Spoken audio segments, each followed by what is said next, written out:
Chairman, since President Biden took office, we have seen a tremendous surge in the terrorist watch list arrests at the southern border. There were 2 terrorist watch list arrests in fiscal year 2017, 6 in 2018, 0 in 2019, 3 in 2020. In 2021, President Biden's first year in office, terror watch list arrests surged to 15. In 2022, there were 98 terrorists arrested at the southern border. In this fiscal year so far, there have been 38 arrests.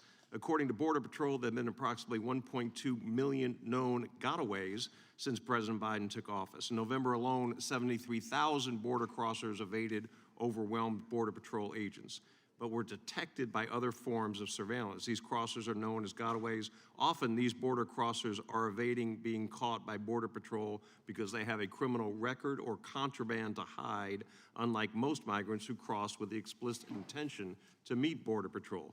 But today I want to ask about other sinister news in the immigration space. I have a copy here of an email circulated last Thursday, January 26th, at Mount Pleasant High School in Rhode Island. Its assistant principal, Stephanie Harvey, someone with a doctorate in education, is fundraising among its faculty and staff to pay a debt to a cartel that trafficked a student. The email, calling it an urgent matter, reads, "We have a student who came to America with Coyote, which is a group that helps people. This group gives you a time frame to make a payment of $5,000 to those who bring them into the States. Our student needs our urgent support to raise another $2,000 to meet his goal of $5,000 by February 1st, 2023. Sheriff, is this helpful? I'm sorry, sir? Is this helpful to have faculty raising money to pay a Mexican cartel to bring someone into the country? Congressman, no. Okay. The ranking member said that many of President Trump's policies have been continued.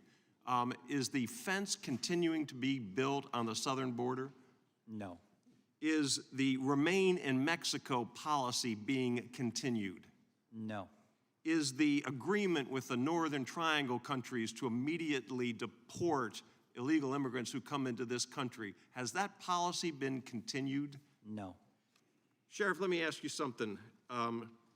We now have in this country 2 million individuals who have gone through the entire process and have been adjudicated for removal. In other words, they came to this country, they applied for asylum, they weren't entitled to asylum, they came here for economic reasons, so they went through, they had due process, they have been adjudicated, they have been ordered removed, and the President of the United States has instructed ICE not to seek those individuals and remove them from the country. 2 million. What's the impact of an order like that in terms of welcoming people who are coming to this country for all the wrong reasons?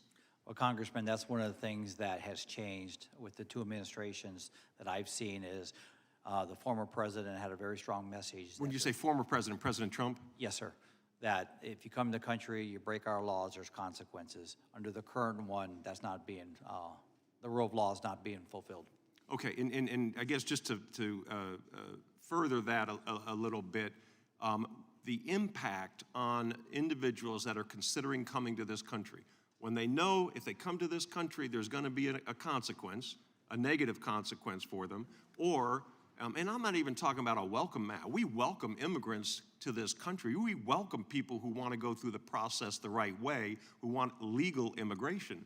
But when they know that they're coming to this country and there is no consequence to come to this country illegally, and even when they lose in court and they are ordered removed, the United States won't remove them under this administration, and there is this hope for an amnesty program to go through Congress or informally, as President Obama did, and this president will probably do the same thing, issue an executive order with the stroke of a pen to give people amnesty. What is the impact on people being attracted to this country for all the wrong reasons?